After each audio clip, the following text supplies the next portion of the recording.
मैंने शुरुआत में कहा, आनंदपुर में लगी आग ये कोई हादसा नहीं है। 25 लोगों की जान गई है, 27 लोग लापता है। और ये कांड क्यों हुआ? क्यों हुआ? ये जो मोमो फैक्ट्री के मालिक है, उसमें किसका पैसा लगा है? ये मोमो फैक्ट्री के मालिक किसके नजदीकी है? किसके साथ विमान में मोमो फैक्ट्री के मालिक विदेश की टूर लगाए हैं और अब तक मोमो फैक्ट्री के मालिक का अरेस्ट क्यों नहीं हुआ है? भाइयों बहनों, आज 25 लोग मारे गए, 27 लोग लापता है। मैं ममता जी को पूछना चाहता हूं, अगर ये घुसपैठिए होते तो आपका रिएक्शन ऐसा ही होता क्या? अरे बंगाल के नागरिक मारे गए हैं, इसमें वोट बैंक की पॉलिटिक्स क्या कर रही हो ममता जी? आपको शर्म आनी चाहिए, शर्म आनी चाहिए। और मैं आज यहां से बंगाल की मुख्यमंत्री को मांग कर रहा हूं कि इस हादसे की तटस्थ जांच, न्यायिक जांच करानी चाहिए और सबसे पहले इसके लिए जिम्मेदार लोग जो है उनको जेल की सलाखों के पीछे डालना चाहिए। मुझे शुभेंदु जी बता रहे थे, समीक भाई बता रहे थे, परिवार को वो मिलने गए, हमारे कार्यकर्ताओं ने विरोध किया, उन पर पुलिस ने बर्बरता की। मगर ममता जी, आपकी पार्टी का और आपकी सरकार का भ्रष्टाचार अब छिप नहीं सकता। आनंदपुर वेयर हाउस का अग्निकांड, ममता जी चीख चीख कर कहता है कि अग्निकांड में आपके लोग शामिल हैं। 32 घंटे बाद कोई मंत्री वहां पहुंचता है, पर्यावरण का एनओसी नहीं है, वेटलैंड पर गोडाउन बना है, गोडाउन बाहर से बंद था या खुला था? बंद था तो क्यों बंद कर दिया गया था? अंदर लोग जलते रहे, मरते रहे, चीखते रहे, बाहर नहीं आ पाए। और मैं आज ममता जी को कहने आया हूं, पर्दा डालना है तो डालो ममता जी, पर्दा डालना है तो डालो। अप्रैल के बाद भाजपा सरकार आएगी और अग्निकांड के आरोपियों को चुन चुन कर हम जहर की सलाखों के पीछे गए।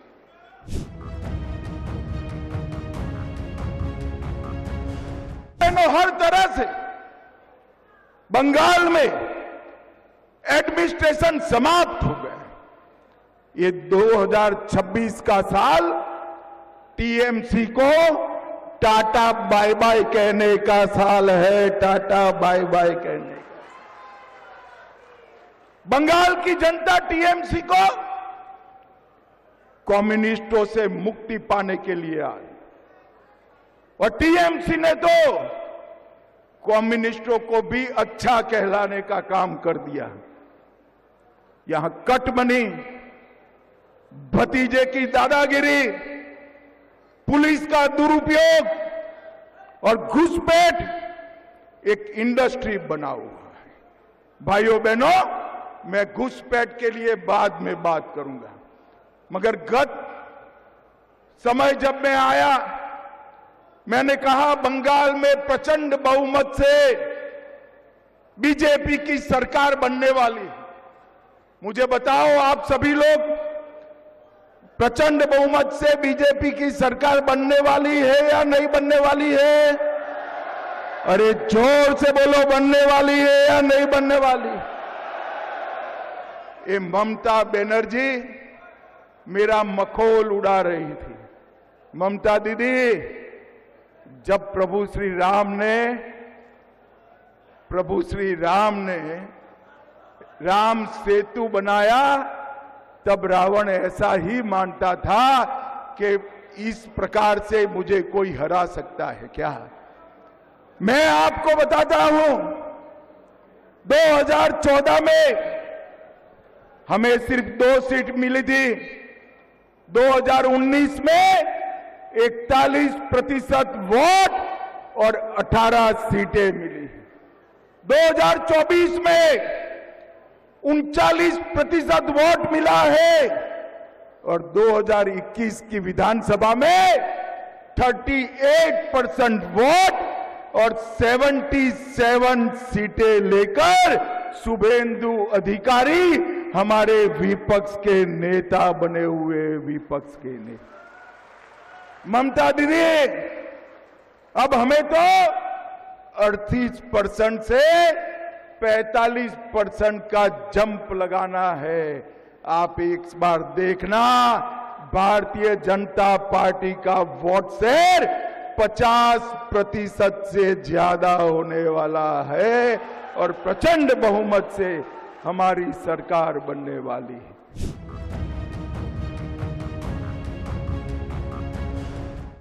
आज मैं आप सभी को कहने आया हूं, 2024 में 3 दशक के बाद पहली बार हमारे नेता नरेंद्र मोदी जी लगातार तीसरी बार इस देश के प्रधानमंत्री बने हैं।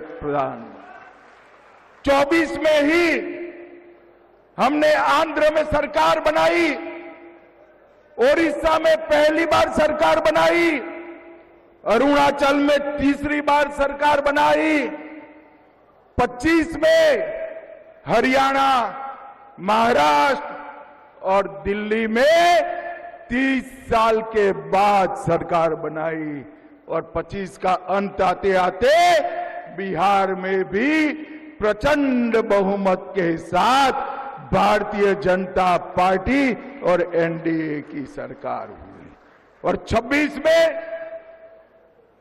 केरल में त्रिवेंद्रम कॉरपोरेशन पहली बार बीजेपी जीता और मुंबई कॉरपोरेशन और सारे महाराष्ट्र के म्युनिसिपल कॉरपोरेशन में ये ममता दीदी के इंडी अलायंस का सुपड़ा साफ हो गया। सुपड़ा साफ। बंगाल वालों, अब बारी बंगाल की है।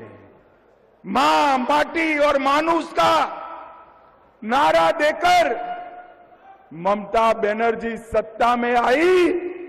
यहां पर मां असुरक्षित, महिलाओं की सुरक्षा का कोई ठोर ठिकाना नहीं। माटी, भूमि घुसपैठिए हजम कर गए हैं और मानुष ममता की सिंडिकेट से परेशान है। मां, माटी और मानुष तीनों की रक्षा करनी है तो वंदे मातरम का सम्मान करने वाला कमल फूल का भारतीय जनता पार्टी का सरकार बनानी पड़ेगी। भारतीय जनता पार्टी की सरकार बनानी।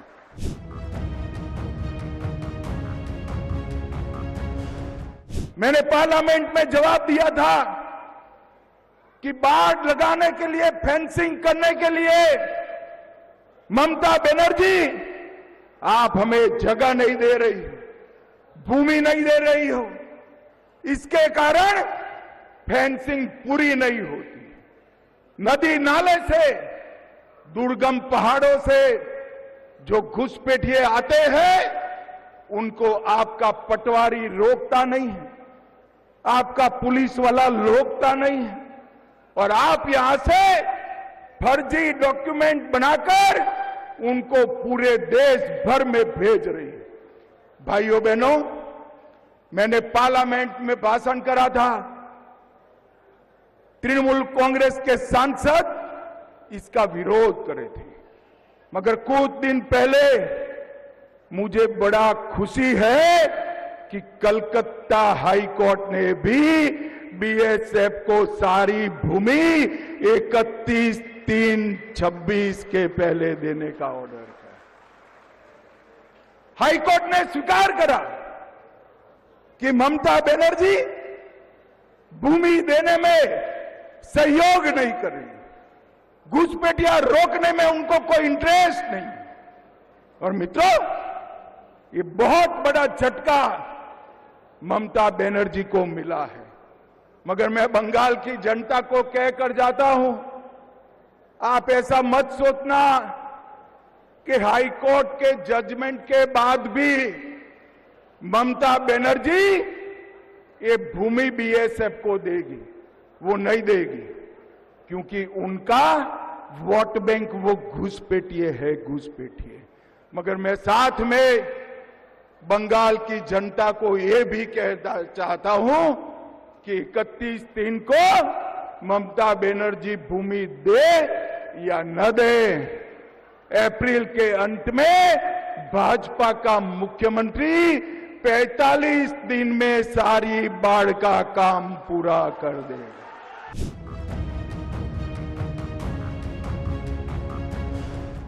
ममता के शासन में करप्शन को ममता बनर्जी ने इंस्टीट्यूशनलाइज करा है, संस्थागत किया है, और ढेर सारे करप्शन के मुद्दे बने हैं।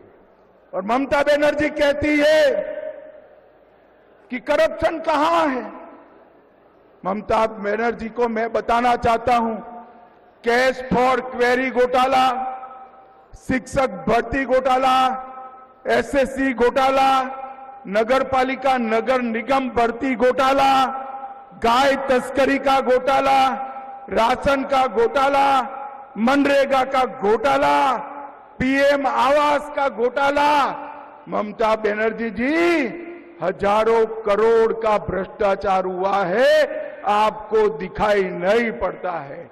ममता जी, इसलिए दिखाई नहीं पड़ता है, भतीजे की मोह का, भतीजे को मुख्यमंत्री बनाने का मोतियाबिंब आपकी आंखों पर हुआ है। बंगाल की जनता मोतिया का ऑपरेशन कर दे, सब दिखाई पड़ेगा।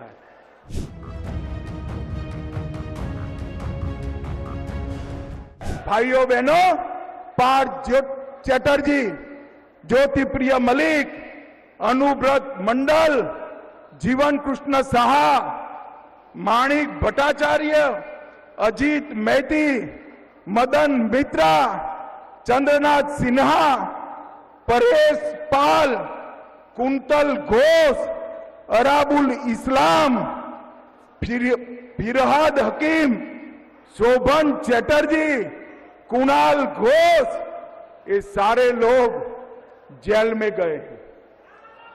मैं आज अरे यार, बाकी का काम सरकार बना दो, अपने आप पूरा हो जाएगा, आप चिंता मत करिएगा। भाइयों बहनों, आज मैं ममता जी को चैलेंज देकर जाता हूं, आप में अगर हिम्मत है, आप भ्रष्टाचार का विरोध कर रही है, तो इन लोगों को टिकट न देने की हिम्मत करके बताना, टिकट न देने की। वो नहीं कर पाएगी। इनको टिकट नहीं दिया तो वो भतीजे का नाम उगल देंगे, भतीजे का नाम उगल देंगे।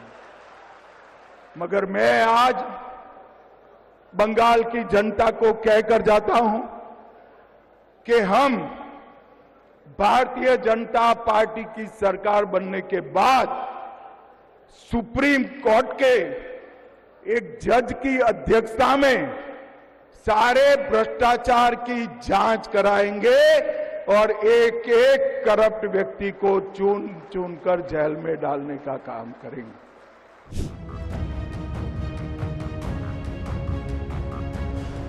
ये कार्यकर्ता सम्मेलन है। हमारे मोदी जी ने बंगाल के विकास के लिए कोई कसर नहीं छोड़ी है। अभी सुबह ही शुभेंदुदा बता रहे थे 12 ट्रेनें नई दी है और लगभग 10 लाख करोड़ से ज्यादा रुपया 10 लाख करोड़ से ज्यादा रुपया हमने बंगाल सरकार को दिया है। मुझे बताओ भाई, कुछ आपके गांव में आया है क्या? अरे जोर से बोलो, आया है? और जोर से बोलो, आया है? ये कहां गया? कहां गया ये सारा पैसा जो नरेंद्र मोदी जी भेज रहे हैं? ये तृणमूल कांग्रेस की सिंडिकेट के बेट चढ़ गया है। मैं आपको वादा कर जाता हूं, बंगाल के लोगों को वादा कर जाता हूं, एक भाजपा सरकार बना दीजिए, मोदी जी 1 रुपया भेजेंगे, पूरा का और पूरा रुपया बंगाल के गांव और गरीब तक पहुंचेगा।